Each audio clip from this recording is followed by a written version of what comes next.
Welcome back for the final installment of this series of Wise First Time Home Buying. This is Julia speaking, and you can see my webpage here. Taurus and I started a great conversation this past spring about how to prepare for your first home buying experience. We want you to enjoy having a home of your very own in a neighborhood that suits you all the way from your fingertips to your toes. Here are some additional resources that if I was in your position, I would want to know about. It's kind of, they're the equivalent of Edmunds and Kelley Blue Book for cars and car buying before you get on a Craigslist or eBay or in a situation where you've got to make a sales decision. Educate yourself. All right, so the first thing, I was reading a report today, so that sparked this idea of recording this screencast. The median home sales price in the US for the calendar year 2012 was $177,000 and some change. That's according to the National Realtor Association. I was curious. I got into Google and I typed in what's the median home price for Dallas-Fort Worth. As you can see, it brought me this and another site. I'm just showing you this particular Zillow site where it's got a nice chart here. The yellow stands for Dallas. It's a little on the high side. The orange is right here in the median. It's all neighborhoods combined. And then the green is the Fort Worth zip codes. Be careful. You and I know that in Dallas-Fort Worth, there's a lot of smaller communities in the North Texas area that are considered Dallas-Fort Worth, but we're not technically Dallas City or Fort Worth City. Whoops, my list ran out.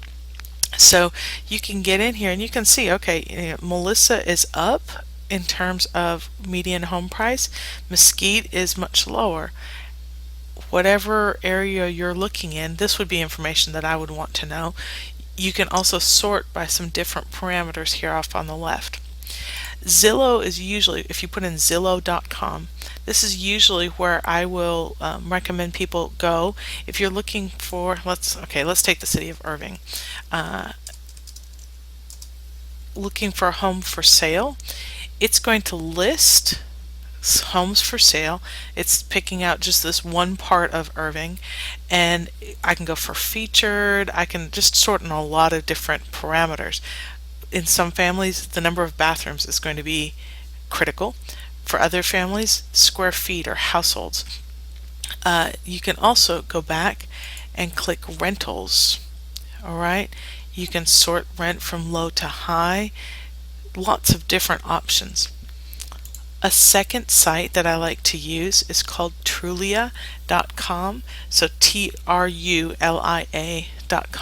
Similar, if we search for Irving and just see what it pulls up, it's going to be a slightly different list. This one's got a couple from Ebby Halliday right up at the top. I can sort for rental properties. Maybe I just want an apartment to rent. Don't want a home, I just want an apartment. As you can see, there's a pretty wide range of apartments and they're going to have different features and amenities. Before I start driving around with gas prices headed towards $4 a gallon again, I want to do some preliminary research. Since we're talking about home ownership, we want to stay in this homes for sale portion, but maybe you can pass that rental idea on to a friend, okay? Do not forget about Realtor.com. Right there. Yes. So let's stick with Irving. We all know that in Dallas-Fort Worth, different neighborhoods, different cities, and different neighborhoods in different cities are going to create different results. So you're getting some preliminary information so you know what to expect. For instance, if I'm going to McKinney, beautiful home for $290,000. Hey, I can spend $2.5 million on a home in Irving. I can also drop it down into the North Richland Hills area, and rather than spend 2.5, I can spend 338.